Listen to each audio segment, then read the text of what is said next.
Oke, kemarin tuh aku baru aja bikin cerpen ya, cerpen tentang kisah si jomblo yang penakut ceritanya itu.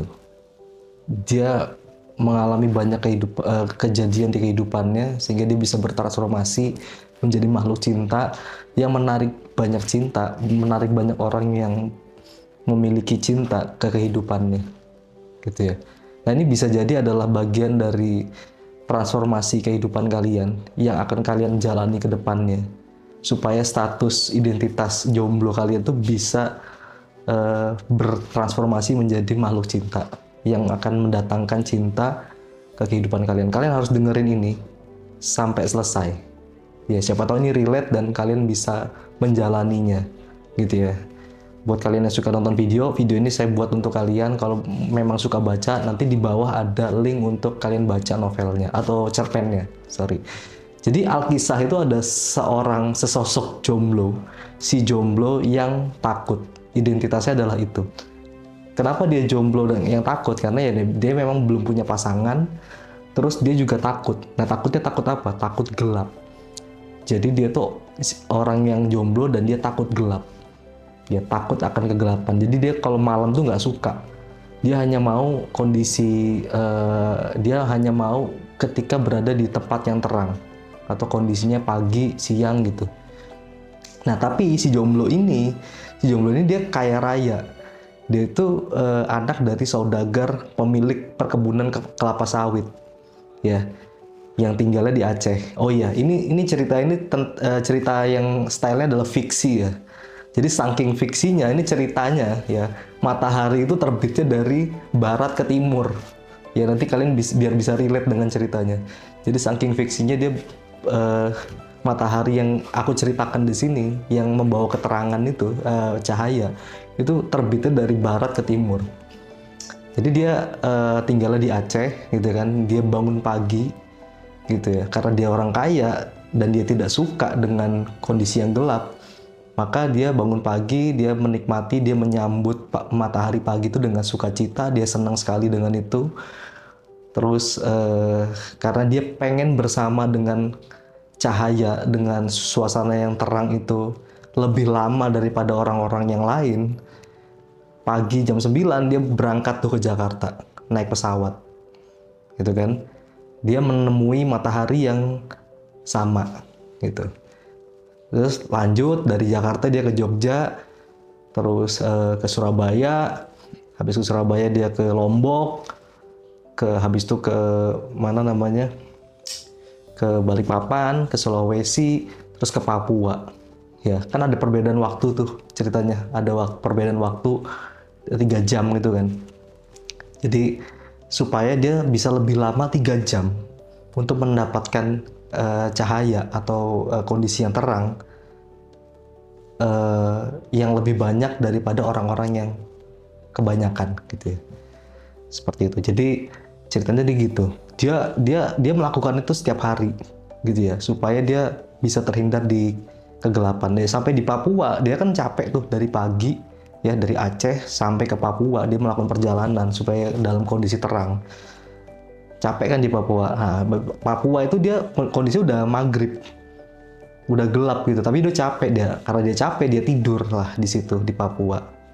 Dia akhirnya di dalam kondisi malam atau gelap dia tidak merasakan itu karena dia tidur ya. Posisi di Papua dia tidur, terus dia bangun pagi, subuh, sebelum matahari terbit dia bangun, tapi dia tidak merasakan takut tuh pada saat itu. Dia tidak merasakan takutnya subuh karena dia tahu ya setelah ini bakal ada matahari yang terbit gitu ya. Jadi pagi-pagi dia bangun, dia kembali lagi tuh ke Aceh ya untuk menyambut matahari yang terbit dari barat. Ini ceritanya dari Aceh ya.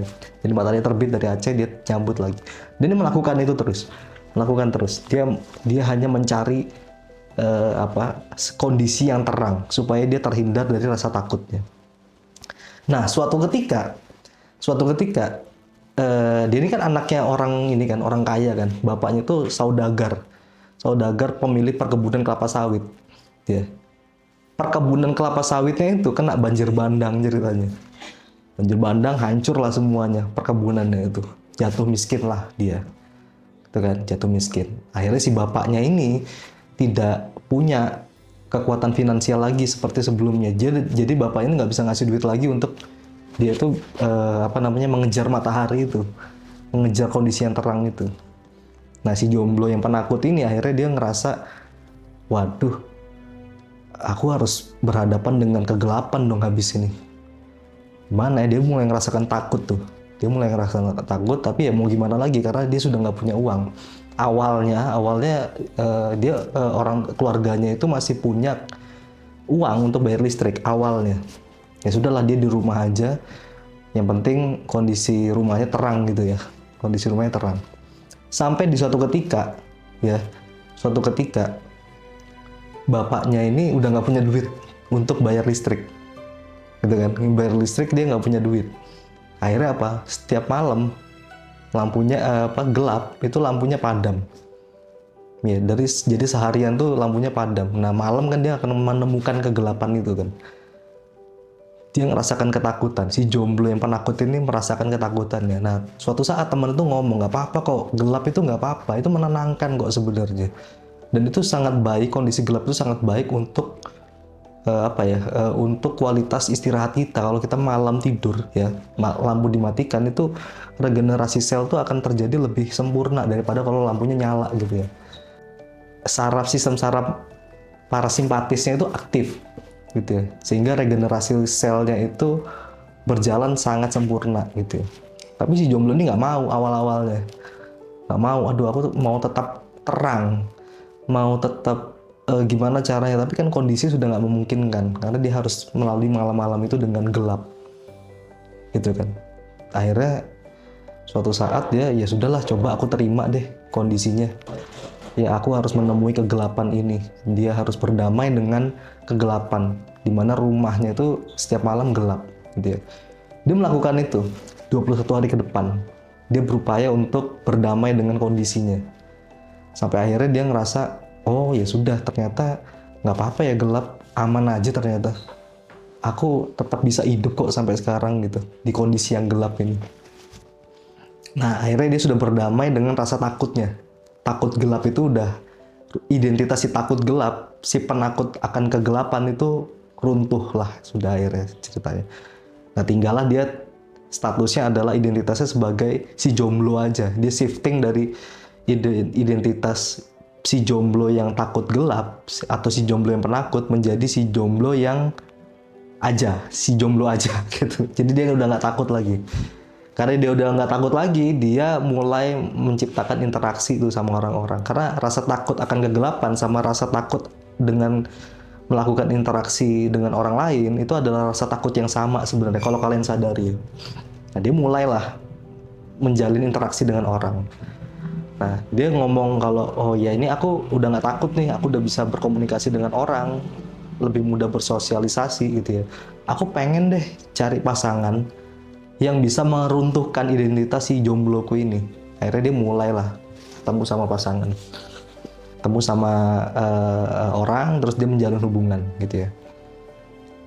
Dia berharap dengan menjalin hubungan itu dia mendapatkan cinta dari orang lain gitu ya, untuk melengkapi kekurangan atau ketidaklengkapan di dirinya, di jiwanya.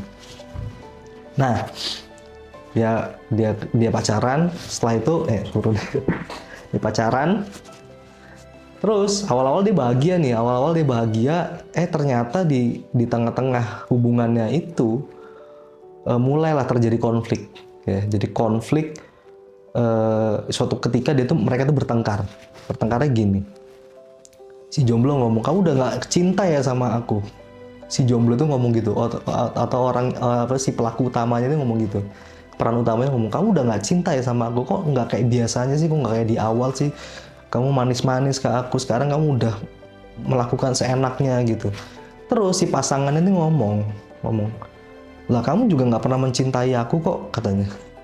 Kamu tidak pernah mengapresiasi apa yang aku berikan kepadamu. Kamu selalu minta lebih, sesuatu yang lebih lagi, minta perhatian lah, minta sayang lah. Sedangkan kamu nggak pernah tuh kasih rasa itu ke aku gitu loh. Kamu hanya meminta aja dari aku. Akhirnya singkat cerita mereka putus lah gitu ya. Mereka putus. Nah identitas si jomblo kembali. Dia jomblo lagi, Tapi identitas jomblonya ini adalah identitas si jomblo yang mencari cinta, gitu ya. Jadi si pencari cinta.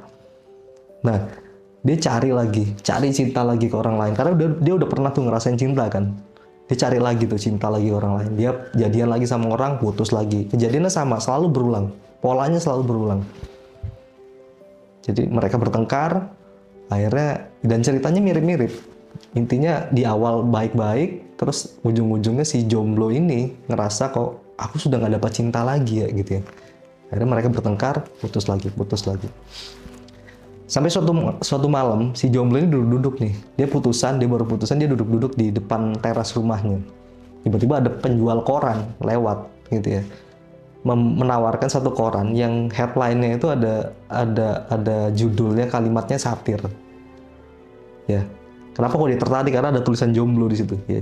Jomblo adalah orang yang tidak bisa mencintai dirinya apa adanya. Dia kaget dong, wah, perasaan aku udah cinta banget deh sama diriku. Tapi kok ini gini ya? Ini nggak relate nih sama aku ini. Tapi karena dia penasaran, dia coba cek ya. Dia baca, sebelum beli koran kita baca dulu headline-nya. Terus di koran tuh ngomong ini bakal ada caranya nih gimana caranya supaya mencintai dirinya apa adanya, yang sebenarnya, yang selama ini mungkin orang-orang tuh salah artikan gitu. Akhirnya dia beli korannya, dia pelajari, oh ada banyak tipsnya nih yang dia lakukan, yang bisa dia lakukan di situ untuk bagaimana caranya dia supaya bisa mencintai dirinya apa adanya dan hadir sebagai makhluk cinta. Dia melakukan semua tipsnya, melakukan semua apa yang diajarkan di artikel di koran itu. Ya, ada banyak cara di situ. Gitu ya, untuk menciptakan rasa aman, untuk mencintai dirinya sendiri, untuk menciptakan rasa syukur, terus untuk membuka peluang dan sebagainya, itu banyak banget di situ caranya. Gitu ya. Terus dia melakukan semua caranya, dia menjalankan semua pola yang diajarkan di artikel itu. Sampai akhirnya dia sadar, oh ternyata aku ini selama ini terjebak di identitas si jomblo yang mencari cinta. Ya. Dan aku lari dari ini dengan cara apa? Dengan cara aku cari-cari pasangan, cari-cari cinta ke orang lain. Ternyata cinta itu sudah ada di dalam diriku sendiri, ternyata, katanya si jomblo itu. Sampai akhirnya dia menemukan semua kegelapan batinnya ya dengan cara melakukan semua pola yang diajarkan di artikel itu. Sampai akhirnya kegelapan itu runtuh. Ya, kegelapan di batinnya atau yang dinamakan dengan ego itu runtuh. Nah, ketika runtuh, dia mulai terlahir kembali nih sebagai dirinya yang asli. Apa? Ya makhluk cinta. Ya, orang di sekitarnya tuh mulai ngerasakan nyaman dengan dirinya. Jadi dia sudah nggak takut interaksi dari awal. Setelah kejadian dia menerima kegelapan, dia udah nggak takut. Nah, sekarang dia tetap berinteraksi seperti biasa, tapi orang-orang di sekitarnya itu yang awal itu ngerasa risih karena interaksinya, dia mulai merasakan nyaman. Orang-orang itu mulai merasakan nyaman. Ya, mulai nyaman, terus lama-lama banyak orang yang jatuh cinta kepada dia.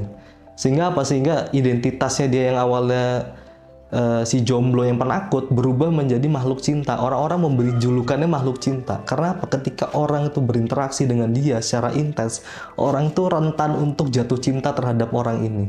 Si jomblo ini yang sudah shifting jadi makhluk cinta. Banyak orang sekampung itu pengen menjadi pasangannya, pengen menjadi pacarnya dan menikahi dia. Terus suatu saat si jomblo ngomong gini, kalau gitu aku bikin sayembara aja deh, gitu ya. Siapa yang bisa membuatku jatuh cinta, maka akan aku nikahi saat itu juga. Ya, akan aku nikahi saat itu juga. Tapi kriterianya rahasia, katanya si jomblo. Si makhluk cinta yang sudah shifting ke makhluk cinta. Kriterianya rahasia. Oke, dia buka pengumuman gitu ya. Sayembara, karena dia ini sosok si jomblo ini ternyata viral gitu ya. Viral se-Indonesia atau se-Konoha itu mengetahui keberadaannya, dan banyak orang yang pengen menikahi dia, pengen memacari dia sampai menikahi dia. Banyak tuh antriannya. Jadi banyak yang mau ikut sayembara itu.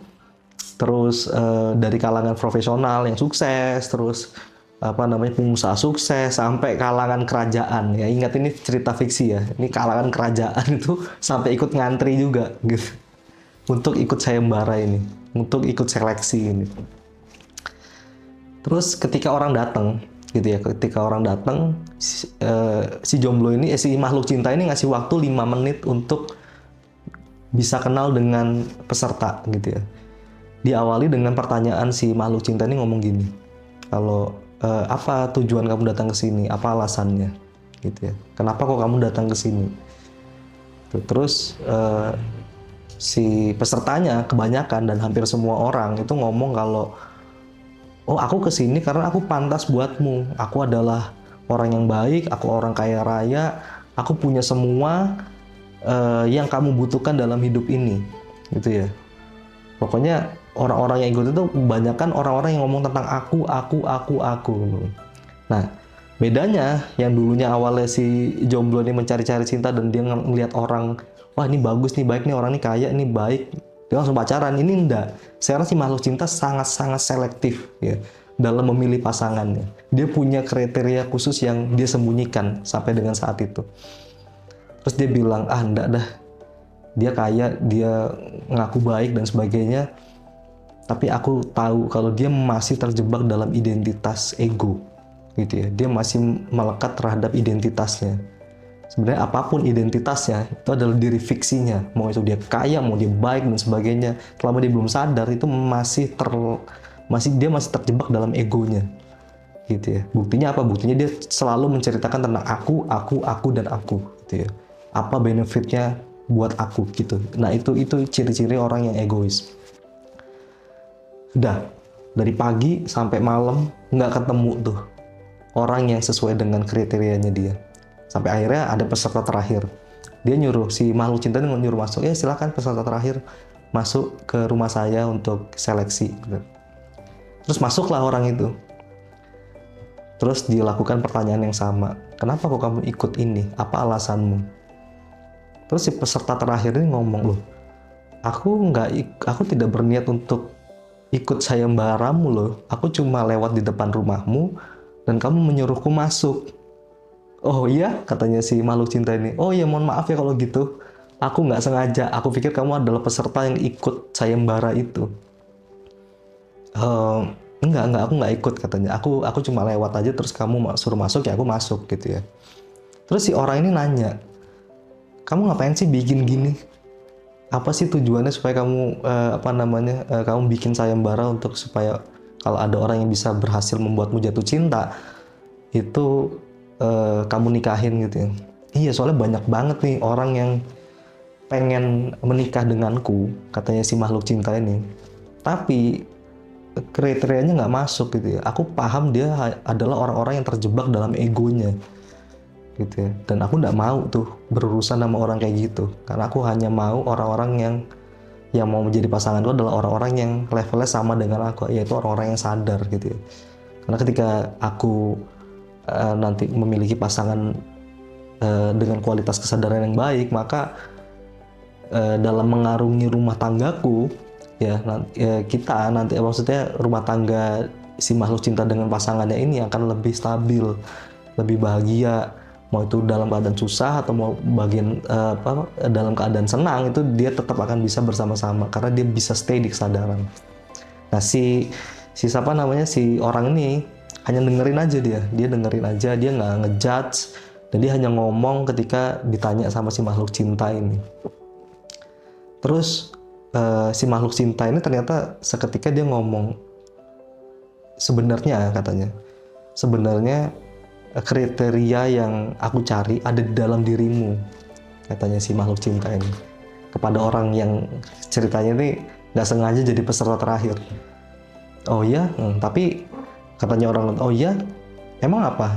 Ya kamu bisa memiliki kualitas pendengaran yang baik, sangat baik. Ketika aku menceritakan sesuatu, kamu tidak ngejudge aku, kamu bisa mencerna semua apa yang aku katakan gitu. Terus apapun yang kamu lontarkan, kata-kata yang kamu lontarkan tuh selalu menenangkanku, selalu membuat suasana menjadi cair dan nuansanya damai gitu. Oh iya, cuma sayangnya kamu kan nggak berniat nih ikut sayembara ini. Iya sih, aku nggak niat sih, katanya orang itu, nggak niat untuk, nggak punya motif untuk ikut sayembara ini sih. Tapi katanya orang ini, tapi kalau misalkan memang kamu, si makhluk cinta itu maksudnya, kamu adalah jodoh yang dijanjikan sama Tuhan untuk menemaniku sampai akhir hayatku, maka aku akan terima itu. Aku akan terima takdir itu. Oh ya, katanya si makhluk cinta. Iya. Ya udah. Setelah itu mereka jadian lah, pacaran mereka, terus pacaran, ya ta'aruf lah. Ya maksudnya pacaran nggak lama-lama. Ta'aruf, dia mengenal satu sama lain, antar keluarga juga kenal, mereka menikah dan menikahnya dengan bahagia, gitu ya. Dan setelah dia menjalani rumah tangganya, dia bisa melewati semua lika-liku kehidupannya, mau itu susah, mau itu senang, itu bisa dirasakan secara bersama-sama dengan stay di kesadaran. Nah, itu adalah cerita ya transformasi antara si jomblo ya, si jomblo yang penakut ini, dia bertransformasi menjadi makhluk cinta yang menarik cinta ke kehidupannya dia. Dan pada akhirnya dia menemukan sosok yang memang sama frekuensinya. Dan kalau kalian paham ya, cerita ini di akhir dia nggak sengaja deh ceritanya. Dia nggak sengaja ketemu sama pasangannya ini. Nah, ini cerita ini ya akan saya bahas di Zoom meeting buat para anggota komunitas menemui jodoh ya, yang aku beri nama di grup WhatsApp itu makhluk cinta. Ya, di grup WhatsApp namanya makhluk cinta.